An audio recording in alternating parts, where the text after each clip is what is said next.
Opening new car parts is always a good time.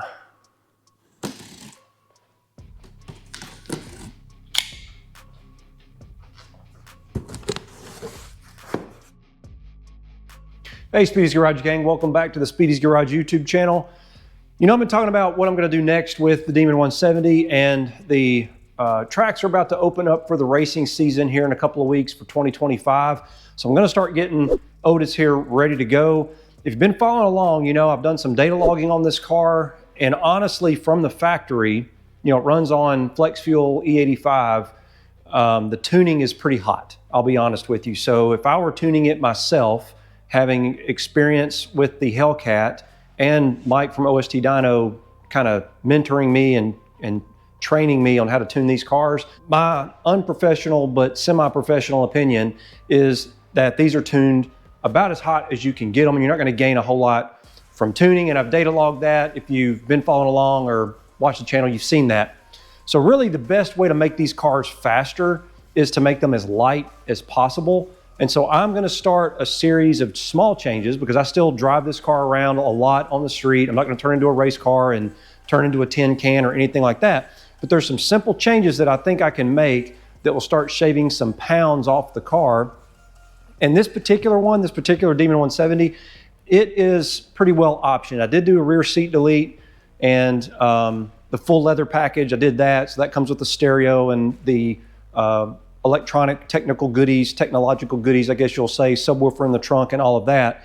But other than the rear seat delete, there's really nothing else in it that's lightweight. Obviously no sunroof. I don't know why anybody would get one of those in this. The Hellcat did have a sunroof, and I think that adds over 100 pounds to the car.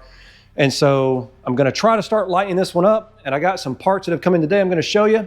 So let's jump into it. Opening new car parts is always a good time.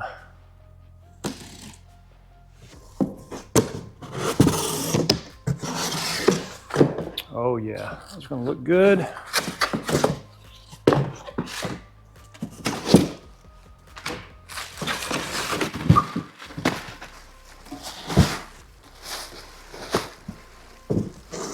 So these are Billet Specialties wind lights. What I was going for was the absolute lightest front wheel setup I could possibly find. We're gonna weigh these in a minute, but they are supposedly super, super light.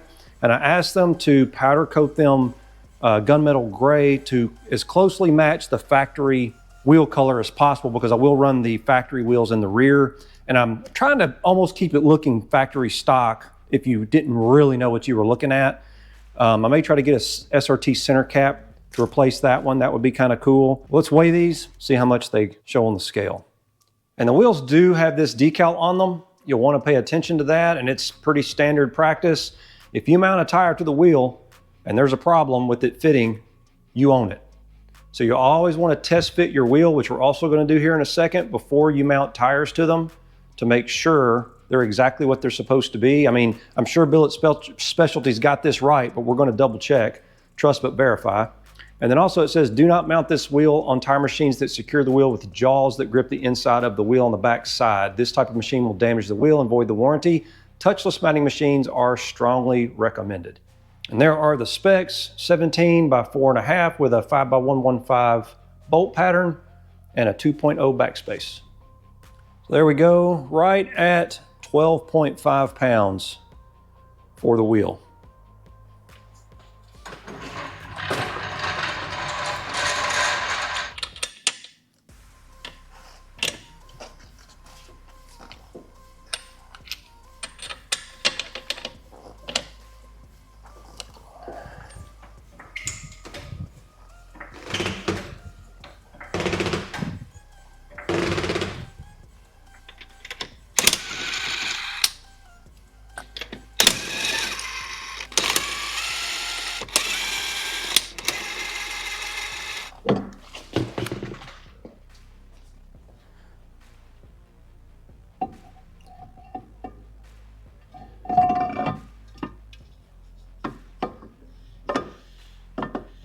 Okay, I don't hear anything touching, but it is tight.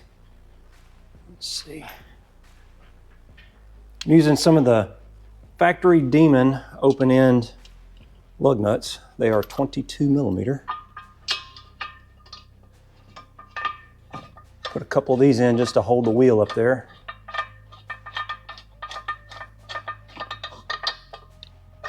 Make sure it's flush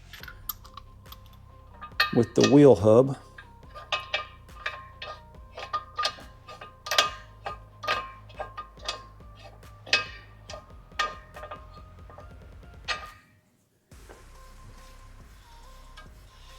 Okay. I expected they would fit fine. Obviously, I'll check the other one too just to make sure. You notice they put the valve stem way out on the end. That's to avoid contact with the brake caliper. Even though the brake caliper on the Demon 170 is the smaller version, that's how I'm able to run this 17-inch wheel. It is real close on the back side. But when it comes to something like this, if you've got a millimeter, you've got a mile.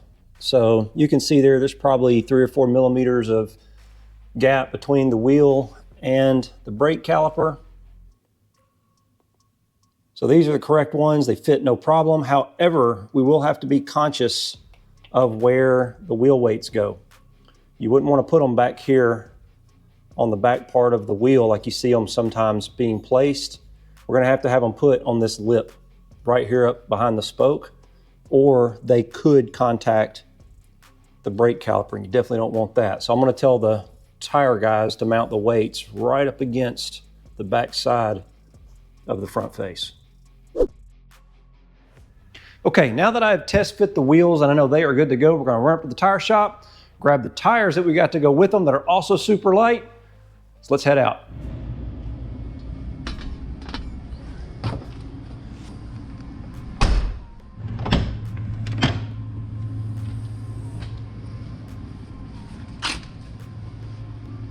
I'm back from the tire shop, and these are way lighter than I expected them to be, but I have found a problem. And I thought I had checked everything. I made sure the right tires were ordered, everything looked correct. The one thing I forgot to look at was the date code.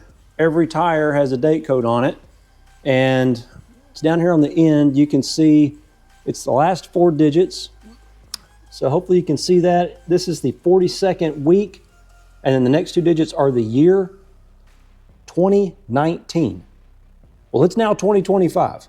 So this tire that came directly from Mickey Thompson, almost 6 years old. So that's no bueno. The other one is better. It's the 13th week of 2023, but that's still 2 years old. And if you look on Mickey Thompson's website, their race tires, while they say there's a lot of variables, they claim a 4-year shelf life. So this one is technically 50% used up based on date code, and this one's 150%. I've already called the tire shop. They're gonna get me some new ones headed this way. So bummer on that, but at least it's getting sorted out. But at least let's find out what they weigh. 25 pounds for the tire and wheel. That is super light and exactly what I was going for. I'm going to show you how that compares to the factory front tire and wheel. 56.5 pounds for the factory tire and wheel. And it's got a cover on it, so the cover may weigh a pound, but you're still talking about between 55 and 56 pounds. That is a huge difference. And these Demon 170 wheels are the aluminum version. They are not carbon fiber. The carbon fiber wheels, quite frankly, are just a pain in the butt. Most people that get them never use them because they're fragile, and I worried they would deteriorate over time. Plus, they were $11,500 as an option, and they only shaved about 40 pounds. All 4 wheels total were only 40 pounds lighter than the aluminum wheels, and that just wasn't enough of a weight savings, even if they weren't $11,500. If they had been $1,000, I don't think I would have gotten them anyway, because I just shaved over 30 pounds per wheel going with these skinnies, these billet specialties. These are 17 by 4.5, like I mentioned, with the 27.5 by 4 by 17 Mickey Thompson ET front tire. That's a huge weight savings, and that's over 50% weight savings per tire and wheel combination. So I've shaved, what's that, over 60 pounds off the front of the car. That's off the front of the car and rotational weight. So it's a win-win. And if you want to see what they're going to look like on the car, you're going to have to stay tuned. I'm headed to the track pretty soon, but for now, there's a sneak preview. Well, that's it for today, and I'm well on my way to shaving some easy weight off of this car to try to improve performance at the track.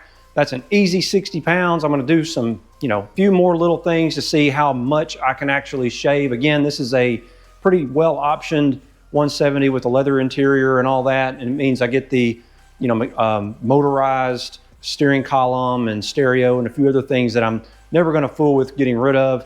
So we're going to see how light I can actually get it to be. I mentioned before the tuning and horsepower and everything on these cars is already great in my opinion, so I'm not going to mess with that. But a little weight reduction I think will go a long way in making the car be pretty quick. I hope you enjoyed the video. Please give it a thumbs up if you did. Be sure to check us out on Instagram. It's at Speedies_garage, as well as the website, www.speediesgarage.net. And hopefully I'll see you out there. Stay tuned. A track day is next.